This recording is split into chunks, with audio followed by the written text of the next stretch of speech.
Well, what else we got with Jimmy Cornette? Well, here's an interesting, very short clip about a very interesting topic. At least I feel it is. Jim talks about Bobby Eaton joining Paulie dangerously, which is something you wouldn't even fathom that happening. But Jim had moved on at that point. Yeah, and Bobby stayed with WCW. Let's give it a listen. You got it. Here it comes. Many consider you the top wrestling manager in the business today. Many are right. Many are right. Paulie Dangerously right now is creating a lot of waves down in World Championship Wrestling and also managing beautiful Bobby. Can you tell us what your opinions are of the situation with the Dangerous Alliance? Well, everybody knows that World Championship Wrestling is not the most stable place to be employed, and they seemed to recognize Bobby's talents earlier in the year, and gave him a shot at the TV title, which he won, and then all of a sudden everything started falling apart from there. Bobby saw an opportunity to team up with Arn Anderson, who's one of the greatest wrestlers in the history of the business, and who's been a friend and enemy of his in the past, but they always have a respect for each other. And he knew that a team of himself and Arn would be the best team in World Championship Wrestling.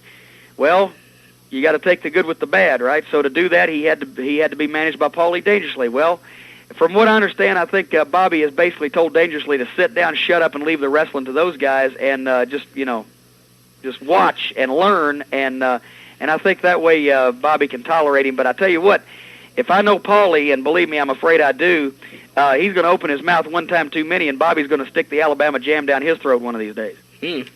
Well, I saw some of the clips they had from the Atlanta Omni last night, and Paulie did seem to be pretty well behaved at ringside. Pretty much kept himself to one corner. Hey, managing Bobby Eaton and Arn Anderson, all you have to do is put yourself on automatic pilot. I mean, there's nothing he can do but read a book, because they're going to take care of everything. Yeah, they are certainly a great team. Yeah, they were a great team. Oh my goodness, yes. And Paulie, I mean, that whole beginning of that Dangerous Alliance that was really prominent in '92, and him forming it and managing Bobby, which I'm sure got to Cornette a little bit, because there was that rivalry between them behind the scenes and in real life, as they say. And then Arn, of course, what a tremendous performer. But that was a great faction.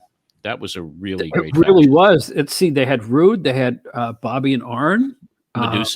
Medusa, I mean, and more people too. It was really...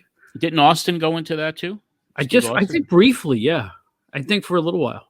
Yeah. And it was terrific.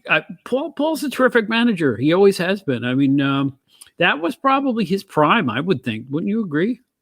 Yeah, I mean, that Dangerous Alliance was great. It was hot, and, he was coming into his own after everything that Paul had gone through in and out of WCW and, the all the problems that he had. But, yeah, he was hitting stride, and it was interesting times. I remember in our newsletter that I published with Russo that we had a cover story with the Dangerous Alliance on it, but we'll get to that in 1992.